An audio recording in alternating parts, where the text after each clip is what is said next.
Welcome to History in a Hurry. I'm Professor Malcolm Mazer, and in this episode we will learn about William Wallace.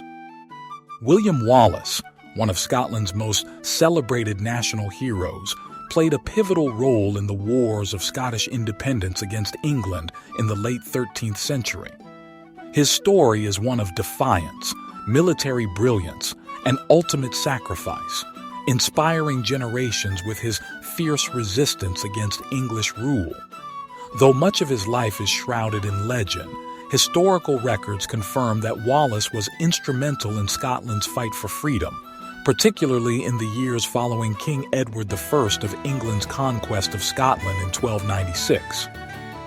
Wallace was born around 1270, likely near Elderslie in Renfrewshire or possibly in Ayrshire, into a minor noble family. Little is known about his early life, but he was well educated and trained in combat. His rise to prominence came in response to England's increasing control over Scotland.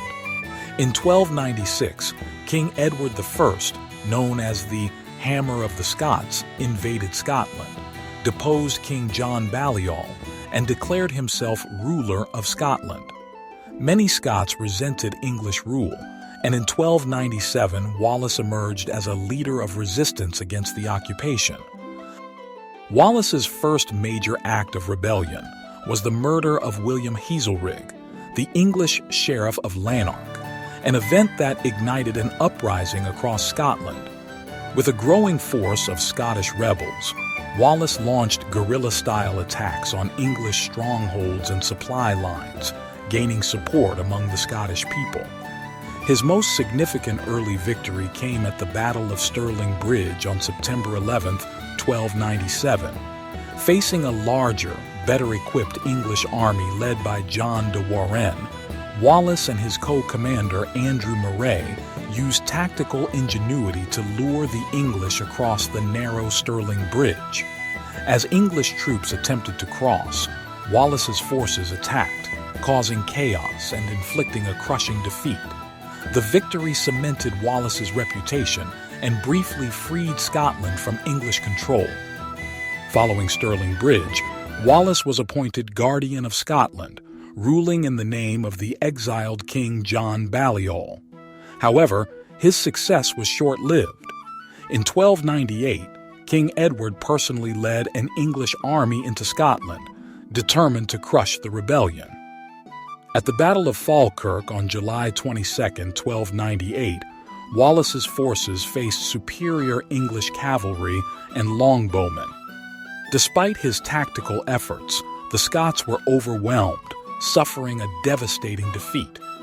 Wallace escaped but resigned as Guardian of Scotland, passing leadership to Robert the Bruce and John Comyn. After Falkirk, Wallace continued to resist English rule, traveling to France in 1299 to seek support from King Philip IV. Though his efforts yielded little military assistance, his mission demonstrated Scotland's determination to secure independence. By 1303, Edward had regained control over much of Scotland, and Wallace became a hunted man. In 1305, he was betrayed by a fellow Scot, Sir John de Menteith, and captured by the English near Glasgow. Wallace was taken to London, where he was put on trial for treason in Westminster Hall. He famously refused to recognize the court's authority, stating that he had never sworn allegiance to Edward. Nonetheless, he was found guilty and sentenced to a gruesome execution. On August 23, 1305, Wallace was hanged, drawn, and quartered, his body parts sent to different parts of England and Scotland as a warning to other rebels.